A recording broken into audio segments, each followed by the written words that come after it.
America అధ్యక్షుడు Donald Trump నోరు అదుపులో పెట్టుకునే వ్యక్తి కాదు కనుక అదే లక్షణం ఉన్న ఉక్రెయిన్ అధ్యక్షుడు జెలెన్స్కీతో జరిగిన భేటీ చివరకు అలా ముగిసింది.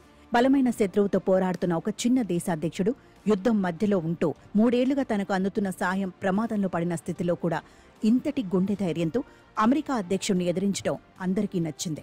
నీ విలువైన వనరులన్నీ ఇస్తే తప్ప నా సాయం కొనసాగదని బ్లాక్మెయిల్ చేసిన అమెరికా అధ్యక్షుడు ఆ పనేదో చూసుకోకుండా తనను తప్పుపడుతూ తన ప్రత్యర్థిని ఆకాశానికి ఎత్తేస్తూ మాట్లాడటంతో ఉక్రెయిన్ అధ్యక్షుడికి ఉక్రోషం ఆగలేదు. తనను తన దేశాన్ని అవమానిస్తున్న వారి ఎదుట తల వంచుకొని ఉండాల్సిన అవసరం లేదనుకున్నాడేమో ఆయన.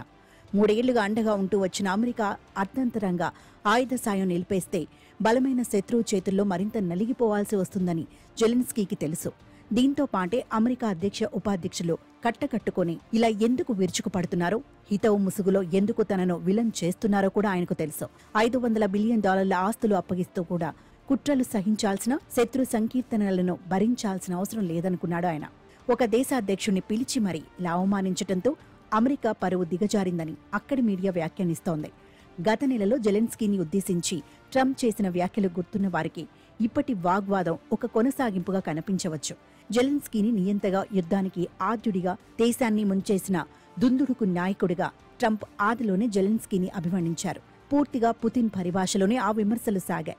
తద్వారా ఉక్రెయిన్లోని అరుదైన, విలువైన వనరులను అమెరికన్ కంపెనీలకు అప్పగించే ఒప్పందానికి ఆయన జెలెన్స్కీ మెడలు వంచి అమెరికా ఆయుధ సాయానికి ప్రతిఫలంగా అనేక రెట్లు దోచుకునే అవకాశం ఏర్పడింది.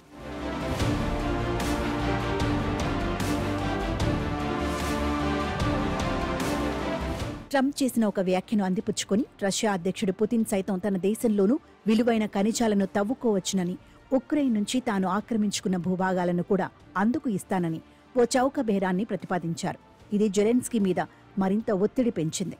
ఉక్రెయిన్ కూలీనులు ఈ ఒప్పందాన్ని తీవ్రంగా వ్యతిరేకిస్తున్నారని, కేవలం వనరుల దోపిడీ తప్ప భవిష్యత్ భద్రత, సహకారం మీద అమెరికా నుంచి ఏ హామీ లేని ఈ ఒప్పందాన్ని జెలెన్స్కీ బలవంతంగా అంగీకరించాల్సి వచ్చిందని అందరికీ తెలుసు.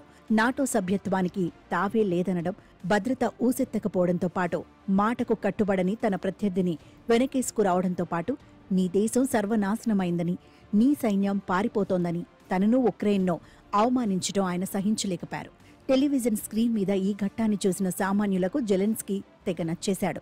ఇద్దరు దేశాధ్యక్షుల మధ్య ఈ తరహా ఘర్షణ చోటు చేసుకోవడం, అది ప్రత్యక్షంగా చూడగలగటం, అందున అమెరికా అధ్యక్షుడికి వ్యతిరేకంగా ఓ నాయకుడు ఘాటుగా మాట్లాడటం వారికి ఆశ్చర్యం కలిగించింది. తన చర్యలు, చేష్టలతో ప్రపంచాన్ని భయపెడుతున్న ఓ నాయకుడు కెమెరాల సాక్షిగా ఆత్మరక్షణలో పడటం వారికి నచ్చింది. దేశాధ్యక్షులు ఎంతో ఉన్నతంగా, గంభీరంగా, పరస్పర గౌరవంతో మాట్లాడుకుంటారనే భ్రమలను ఈ ఘట్టం పటాపంచలు చేసింది. వినయంగా తలూపకుండా మా దేశానికి వచ్చి మమ్మల్ని అవమానిస్తావా అన్న రీతిలో అధ్యక్ష, ఉపాధ్యక్షులు రగిలిపోయారనడానికి అనంతర పరిణామాలే సాక్ష్యం. అందర్నీ చూడనివ్వండి అంటూనే ఒక అతిపెద్ద ప్రజాస్వామిక దేశాధినేత ఎదుటి వ్యక్తిని నోరు విప్పనివ్వకుండా ఎంత అవమానకరంగా మాట్లాడారో ప్రపంచం చూసింది. మధ్యవర్తిగా ఉంటానని చెప్పిన పెద్ద మనిషి పూర్తిగా ఒకవైపు మొగ్గడం మరోమారు గమనించింది. ఆప్తులను సైతం అర్ధంతరంగా వదిలేసే అమెరికాతో అంటకాగే వారికి ఈ ఘట్టం మరో గుణపాఠం.